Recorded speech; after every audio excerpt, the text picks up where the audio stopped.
Fala galera, vamos aqui para a segunda parte do simulado da IAN. Vamos com tudo aqui, ó. Bom, direto aqui na questão 9, ó. Deixa eu abrir aqui só um minuto. Foi. Dividindo um polinômio P de x por D de x, eu obtenho um quociente e um determinado resto ali. Bom, gente, ó, relação tu não pode esquecer, hein? Na divisão de polinômio, a gente sabe que, ou na divisão comum, né? Quando a gente tem um dividendo, ali a gente vai ter aqui ó, um divisor. A gente tem um quociente, tem um resto. Aí sabe qual é a relação padrão? O dividendo é igual o divisor, olha lá, vezes o quociente mais o resto. Isso acontece sempre, não posso esquecer disso, tá? Essa relação não é válida só para essa questão. Em qualquer questão, sendo com polinômio ou sendo com número, é tipo a prova real da divisão, né? O polinômio, o dividendo, é o divisor vezes o quociente mais o resto. Aí volta a ser o dividendo, tá? Então, nessa, trazendo para o contexto dessa questão, ó, ele falou que ele tem um polinômio, que eu não sei qual é, né? Vamos escrever aqui, ó. Eu tenho um polinômio p de x. Esse polinômio vai ser dividido por x ao quadrado mais 1. Tá acompanhando? Aí ele falou que obtém um quociente q de x, que é x mais 3, e obtém um resto que é menos 7x menos 11. E aí ele quer saber qual é esse polinômio. E aí eu vou escrever aqui do lado, ó, direto logo, ó, o polinômio vai ser o quociente, o dividendo vai ser o divisor vezes o quociente mais o resto. Ó. Então o p de x vai ser igual ó, a x ao quadrado mais 1, tá? Que multiplica x mais 3 mais o resto, ou seja, mais o menos 7x menos 11. Olha lá. Mais uma vez, divisor vezes o quociente mais o resto. Ó. Então, ó, primeiro eu multiplico e depois eu vou lá e somo. Bom, vamos jogar distributivo. X ao quadrado vezes x, x ao quadrado vezes 3. Ó. Vai dar x ao quadrado vezes x é x ao cubo. X ao quadrado vezes 3 é 3x ao quadrado. 1 vezes x dá x. 1 vezes 3 dá 3. Ó. Olha lá. Mais menos 7x menos 11. Ou seja, vai dar menos 7x ó, menos 11. Ou seja, o polinômio é x ao cubo mais 3x ao quadrado, só arrumando a casa, ó. X com menos 7x vai dar menos 6x, e mais 3 com menos 11 vai dar o quê? Menos 8, ó. Não tem para onde fugir. Então, olha lá o polinômio. Ele não quer que você resolva o polinômio, mas ele pediu o que ali ó, no enunciado? Dá uma olhada lá. Então, a soma de todas as soluções. Ah, pelo amor de Deus, né? Soma das soluções é a soma das raízes. Como é que é a soma das raízes? Ó, em qualquer grau, é sempre o menos b sobre a. Ó. Ó, o b vale 3 e o a vale 1, pô. Então é menos b, menos 3 sobre o a, que é 1. Ó. Menos 3 sobre 1 é a mesma coisa que menos 3. Então tá lá, ó, a soma das raízes né, vale menos 3. Tudo bem? Entenderam? Bora. Ó, vambora. A soma de todas as soluções foi a função definida por... Aí deu uma função ali, intercepta o eixo das abscissas. Sem perder muito tempo, toda vez que a função intercepta o eixo das abscissas, ali é a raiz da função, né? Raiz da função, que também é chamada de zero da função, ou seja, o valor que zera a tua função. Então vamos lá, ó. Trocando ali, pegando o cara, a função exponencial, 4 elevado a menos x, menos 2. Qual é a raiz? Ou seja, onde corta o eixo das abscissas, o eixo x. Isso aqui é igual a zero. Vai ficar 4 elevado a menos x, passa o menos 2 para o outro lado, vai ser 2. Ah, pelo amor de Deus, vamos fazer a jogada aqui no 4. Ó. Qual é a jogada no 4? É 2 ao quadrado elevado a menos x. Isso aqui vai ter que ser igual a 2. Aplica potência de potência aqui, ó. Multiplica, aqui fica 2 elevado a 1, ou seja, fica 2 elevado a menos 2x é igual a 2 elevado a 1. Não perde tempo, não perde tempo. Ó, pelo amor de Deus, bases iguais, quarta base. E menos 2x é igual a 1. Não pode ficar assim, né, irmão, irmã?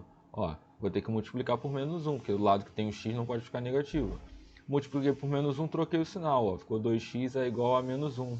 Ou seja, x é igual a menos 1 sobre 2, ó. Ah, não perde tempo não, já sai marcando, dá um sorriso na hora da prova. Vamos fazer essa aqui, ó, regrinha de 3. Um construtor utilizando 16 operários. Então vamos lá, ó. Forma prática também. Eu tenho aqui 16 operários. trabalhando 6 horas por dia, uma regra de 3 composta, constrói uma determinada obra em 180 dias. Quantos operários, X, podem executar a mesma obra trabalhando 8 horas por dia por 120 dias. Antes de fazer a conta, é interessante você identificar quem é a grandeza principal. A grandeza principal, gente, vai ser aquela grandeza que tem um X. Tudo que a gente vai analisar agora vai ser em relação a essa grandeza.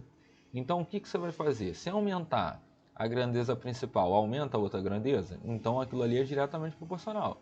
Ah, não, se eu aumentar a grandeza principal, diminui a outra grandeza? Aí é inversamente proporcional. Então, assim, tenta esquecer os números, esquece o 6 e o 8 aqui, esquece isso. Pensa só na ideia das grandezas, para você não se confundir. Então, pensa comigo, essa grandeza é a grandeza principal.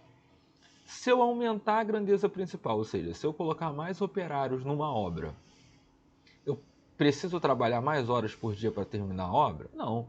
Se eu colocar mais gente trabalhando, eu posso até falar, olha gente, ao invés de trabalhar tantas horas, pode trabalhar menos, que vocês vão conseguir fazer no mesmo tempo, né? No mesmo espaço de tempo. Porque se eu aumentar o número de operários, eu posso diminuir o número de horas por dia. Né? Concorda comigo? São grandezas inversas. Mestre, eu não entendi. Vamos fazer o contrário? Se eu tenho uma obra, eu diminuo o número de operários. Ah, tô sem dinheiro, vou ter que mandar uma galera embora. Os que ficam para terminar a obra no mesmo prazo, se eu diminuir o número de operários, ó, o que vai ter que acontecer com o número de horas por dia? Aqueles que ficaram vão ter que trabalhar mais horas por dia. Então as grandezas são o quê? Inversas. Se uma baixar, a outra aumenta. Se uma aumentar, a outra diminui. Então essas grandezas são inversamente proporcionais. Aí eu já analisei a hora por dia. Agora eu vou analisar a grandeza do dias. Tá? Ah, mestre, mas eu vou analisar com quem? Com a grandeza principal, que é a grandeza de operários. É a mesma ideia da hora por dia, gente. Pensa comigo. Se eu tenho uma obra, aumento o número de operários, eu consigo terminar aquela obra em menos dias. Ah, mais rápido. Não pensa assim. É dias e operários. Se eu aumento o número de operários, eu termino a obra em menos dias. Grandezas inversas. Uma sobe, a outra desce. Assim como se eu mandar uma galera embora, trabalhar com menos operários, aqueles caras para terminar a obra vão precisar de mais dias. Ou seja, grandezas inversas. Só analisa a grandeza e a grandeza principal, tá? Então vamos lá. Depois que tu faz isso, aí tu vai colocar assim, ó. Antes de colocar o esqueminha que eu vou te falar aqui agora, é interessante tu simplificar os números, tá? Porque vai te dar bem menos trabalho. Então, por exemplo, ó, 6 e 8. Simplifica isso por 2. Vai dar 3 e 4. 18 e 180, corta o 0, divide por 6. Ó. Se tu dividir por 6, vai dar 3 e aqui vai dar 2. Ó. Beleza? Guarda esses números aí. Aí vamos lá, como é que eu vou montar a conta aqui? A gente vai fazer assim, ó. A grandeza principal é a grandeza que vai ficar do lado esquerdo da conta. As outras grandezas entram uma do lado da outra aqui, tá? Só que multiplicando. Então entra uma grandeza e entra outra. Só que, ó, era 3 e 4, não é isso? Só que as grandezas são inversas. O que isso significa na conta? Que tu vai inverter o número, vai ficar 4 e 3. A mesma coisa, ó.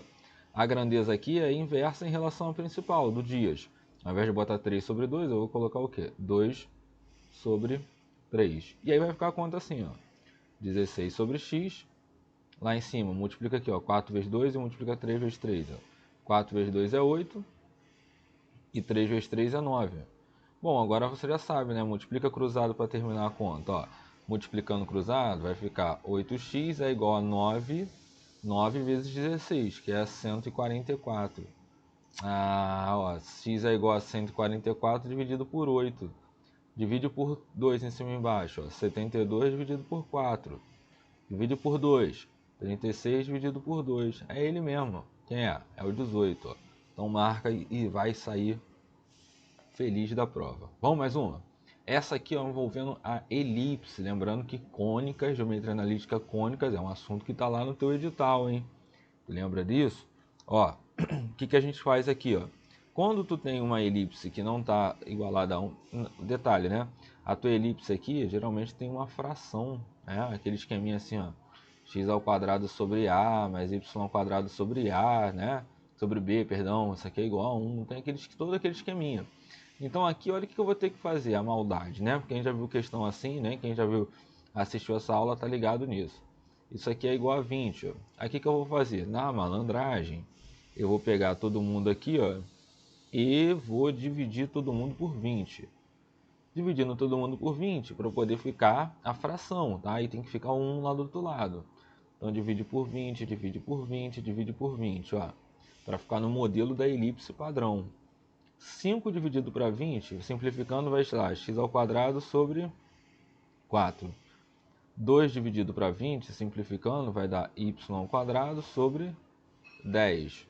E aqui é igual a 20 sobre 20, que dá 1. Gente, aqui ó, o Azinho, o Bzinho, a gente tem aquela história, né? Eu coloquei aqui o modelo, mas é A ao quadrado, tá? É x ao quadrado sobre A quadrado, mais y ao quadrado sobre B quadrado, né? Isso aqui é igual a 1, tem todo esse modelo lá da elipse. A gente vai botar do A e B. Mas aí o A e o B, na verdade, eles dependem de quem vai ser o maior e quem vai ser o menor, né? Ele quer saber, gente, sobre o eixo maior da elipse, tá? Então, por exemplo, ó, se eu chamar esse cara aqui do eixo maior de A, né, ia ficar A quadrado é igual a 10, ou seja, o A é igual a raiz de 10. Só que esse A é chamado do semi-eixo, tá? Não posso esquecer isso. O outro cara, quem vai ser? O outro cara aqui do lado, ó, vai ser, se eu chamar esse cara de B quadrado, B quadrado igual a 4, ou seja, B vai ser igual a 2. Esses caras aqui são os semi-eixos. O B é o semi-eixo e o A é semi-eixo também. Só que o A é o semi-eixo maior. Por que nesse caso o semi-eixo maior ali está embaixo do y quadrado? Por quê? A raiz de 10 é maior que 3, concorda comigo? É 3 e uns quebrados. Ó. E o B é menor, ou seja, esse cara aqui nessa questão é o semi-eixo maior. Ah, mestre, mas ele não quer o semi-eixo, ele quer o eixo maior. O eixo maior é o dobro do semi-eixo, né? Então, se o eixo semi-eixo maior é raiz de 10, o eixo maior é 2 raiz de 10, tá? Então, aqui eu só fui direto na questão. O macete de dividir todo mundo por aquele cara que está lá no final, para ficar as frações, para tu não saber, tá em qual, na origem, tá maior, o eixo maior está no y, no x. Não quero discutir nada disso, eu quero ir na prática com vocês. As frações ficam sobre A quadrado e B quadrado. O A quadrado é o semi-eixo maior, o A é o semi-eixo maior, né? Vai estar associando lá ao A quadrado. E o B ao quadrado vai estar associando ali, porque o B é o semi-eixo menor. O eixo completo é o dobro do semi-eixo. Então, se o semi-eixo maior vale raiz de 10, o dobro do semi-eixo vai dar o eixo completo. Por isso que é 2 raiz de 10, tá bom? Bom, questão 13. Estamos já na reta final aqui do nosso simulado. No triângulo ABC da figura, o lado BC mede 4,5. Gente, botou um quadrado, botou um retângulo ali, você pode pensar em semelhança. Você vai criar paralelas, né? Paralelou, semelhançou. Criou paralela dentro de um triângulo, vai ter semelhança, hein? Ó, no triângulo ABC da figura, o lado BC mede 4,5. Então, tudo aqui vale 4,5, a base toda, tá? Aí ele falou assim, ó, e o lado do quadrado é um quadrado, mede 3. Então essa basezinha pequena vale 3. Aí olha o que ele falou que é bem importante. Ó. A altura do triângulo ABC em relação ao lado BC, vamos tentar ver aqui, né? Peraí. Esse cara aqui é 3, né? Esse malandro aqui também é 3. Vamos chamar essa altura aqui, ó. A altura do triângulo todo, né? Que é o que ele quer saber, o triângulo ABC. Vou chamar essa altura toda aqui, ó. Eita. Ó. Nossa, tá horrível, hein? Tá bom, dá pra entender, né? Ó, a altura toda eu vou chamar de x. Vê se você concorda comigo, gente. Quanto que vai ser a altura do triângulo pequenininho, ó? A altura do triângulo pequenininho, pensa, tudo é x. Só que daqui até aqui, ó, vale 3, ó. Daqui até aqui, ó. Se daqui até aqui vale 3 e tudo é x, esse pedaço ali em cima, gente, ó. Que pedaço ali em cima? Esse aqui que eu vou forçar de caneta roxa, ó. Esse pedaço aqui em cima, que é a altura do triângulo pequenininho, então vai ser tudo menos 3, ou seja, x menos 3. Aí vamos fazer assim, ó. Vamos fazer assim. Ó, base do pequeno, 3. Base do grandão, 4,5. Semelhança, né? Ó. A altura do pequeno, tá todo do pequeno pro grande, hein? A altura do pequeno, x menos 3. A altura do grandão, x. Aí é só correr para o abraço, né? Aí não tem história, ó. Multiplica cruzado, vai ficar assim, ó. 3 vezes x, ou melhor, conta assim, 4,5 vezes x, ó, vai dar 4,5x. 4,5 vezes menos 3, toma cuidado, hein? 4,5 vezes 3, ó, 4,5 se fosse 45 vezes 3, né? Ia dar 90, 135. Só que aqui então vai ser 13,5. Então vai dar menos 13,5 é igual a, multipliquei cruzado, o 4,5 pegou tanto x quanto pegou o menos 13. Pegou os dois ali, né? O 3 vezes x vai dar 3x. Bom, joga para cá, vai ficar 4,5x menos 3x é igual a 13,5. Tá chegando lá ainda. Aqui vai dar 1,5x é igual a 13,5. Não tem para onde fugir, ó. 15x vai ser 135, multiplica por 10 dos dois lados, ó. X vai ser igual a 135 dividido para 15. Vamos simplificar isso, ó. Divide, deixa eu ver, por... Dá direto, né, gente? Dá direto, ó. Quanto que é 15 vezes 9? Não dá 135, ó? 9 vezes 5, 45. Sobe 4. 9 vezes 1 dá 9, mais 4 dá 13. Olha aí, ó. Olha aí, ó. Olha lá, x é igual a 9. É o x que ele quer. A altura do triângulo ABC, ó. A altura do triângulo grandão. Ele quer saber o x, ó. Marca o 9 e vai ser feliz. Abre um sorrisão na hora da prova. Bom, 14. A gripe A H1N1 apresenta 9 possíveis sintomas. Se um médico constatar no paciente 5 ou mais sintomas, sendo 3 deles obrigatórios, isto é, febre, dor de cabeça e dificuldade respiratória, o paciente é diagnosticado como portador da gripe. O número de maneiras diferentes de um paciente apresentar exatamente 5 sintomas que leva a esse diagnóstico. Então, gente, olha só. É uma questão de combinação. Por quê? Você tem um agrupamento ali. Qual é o agrupamento? O que é agrupamento, né? Vou dar um resumo bem rápido. Quando você tem um grupo maior e desse grupo maior você vai escolher um grupo menor, um subgrupo, isso é um agrupamento, né? Agora, se esse agrupamento, se esse grupo tiver assim, uma doença é mais grave que a outra, né? Tiver a ordem, aí a gente usa um arranjo, né? Igual um problema aqui, uma corrida, né? Quem vai chegar em primeiro, segundo ou terceiro, aí então muda a ordem, né? Primeiro ganha mais, ganha medalha de ouro, né? Sei lá, ganha um troféu, o outro fica com vice, ganha um prêmio menor, então assim, aí muda. Mas aqui não, ele não está falando que, tipo assim, uma doença tem mais grave, ou um sintoma é mais grave que o outro. Não. Ele falou que tem sintomas obrigatórios, mas não falou que um é mais importante que o outro. Toma cuidado com isso, pelo amor de Deus, hein? Isso confunde a galera. Veja bem o que eu estou querendo dizer. Vou explicar com mais calma. Ó, você tem a gripe, que apresenta 9 sintomas, tá? O paciente com 5 sintomas ou mais, tá? Ele já é diagnosticado com a gripe. Aí ele falou assim, um número de maneiras diferentes de um paciente apresentar exatamente 5 sintomas. Então ele tem que apresentar 5. Então pensa aqui, ó, ele tem 9 sintomas. Desses 9 sintomas, 3 são obrigatórios dele sentir. Então olha só, para ele ser constatado com a doença, ele tem que ter 5. Só que 3 são obrigatórios, ou seja, desses 9 sintomas, gripe, febre e o outro é o quê? Dificuldade respiratória. Isso o cara tem que ter. Ou seja, desses 9 sintomas, como 3 são obrigatórios, sobrariam quantos sintomas? 6 sintomas só. Como assim, né? O cara tem que, dos 9 possíveis, ele tem que apresentar os 3, com certeza. Então esses 3 não entram para brincadeira, os 3 têm que aparecer. Então sobrariam 6 sintomas. Para quantas vagas, entre aspas, né? Tipo assim, o cara tem que sentir 5 sintomas, tá? Tem que sentir 5. Tem que sentir 5. Desses 5, gripe, febre, dificuldade respiratória, tem que sentir. Ou seja, ele tem que, ele tem que sentir. Ele tem que sentir o quê? Ele tem que sentir esses 3. Tá? Já sentiu. Aí, ele tem que sentir, para ser constatado com a doença, mais 2 sintomas. Né? Só que ele tem 6 sintomas possíveis e pode... ou melhor, para ele ter a doença, ele tem que ter os 5 sintomas. 3 são obrigatórios, sobram 2, ele tem que sentir 2. Desses 2, ele tem um total de 6. Então a pergunta é, desses 6, quantas possibilidades eu vou ter com 2 grupos? Ou seja, de um grupo com 6, quantas duplas eu posso ter? Então aqui é uma combinação. É uma combinação de 6 com 2. A combinação de 6, por que 6, professor? Eram 9, 3 são obrigatórios. Então tu tira esses 3 da parada. Então são 6 sintomas. Desses 6, quantos sintomas ele tem que manifestar ali? Eram 5, ou melhor, no total eram 5. Só que como 3 são obrigatórios, sobram só 2 para constatar a gripe. Ou seja, de 6 disponíveis, sobra 2.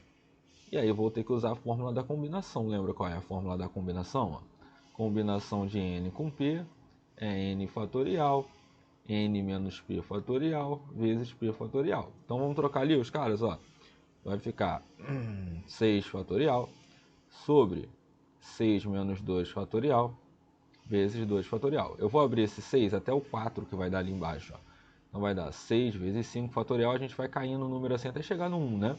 Só que eu não quero chegar no 1. Por que eu não quero chegar no 1? Na malandragem eu quero cortar, porque aqui embaixo vai aparecer um 4 fatorial, ó. Então se lá em cima, 6 eu tinha que ir até o 1. Se eu parar no 4, é só eu botar uma exclamaçãozinha ali. Aí eu posso cortar o fatorial de cima com o fatorial de baixo.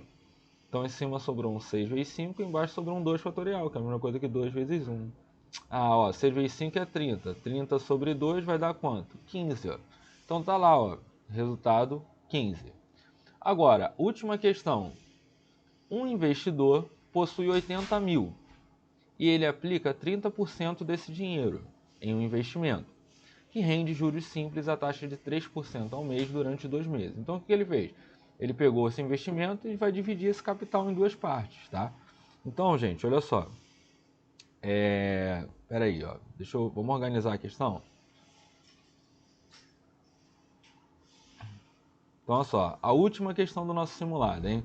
Desses 80 mil, ele aplica 30% em uma situação, né?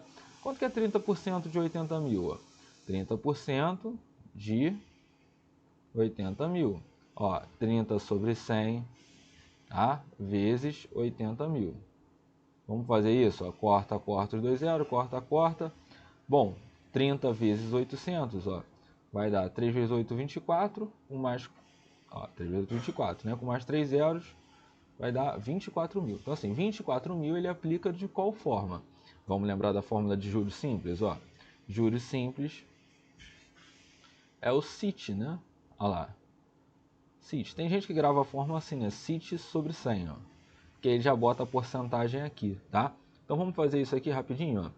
O capital investido nessa primeira parte é 24 mil, vezes a taxa. A taxa é 3%, então é vezes 3 durante 2 meses. Isso aqui sobre 100. Ó. Corta os dois zeros aqui. Então ficou, ó, 240 vezes 6. Bom, 240 vezes 6, ó, 6 vezes 0, 0. 6 vezes 4, 24.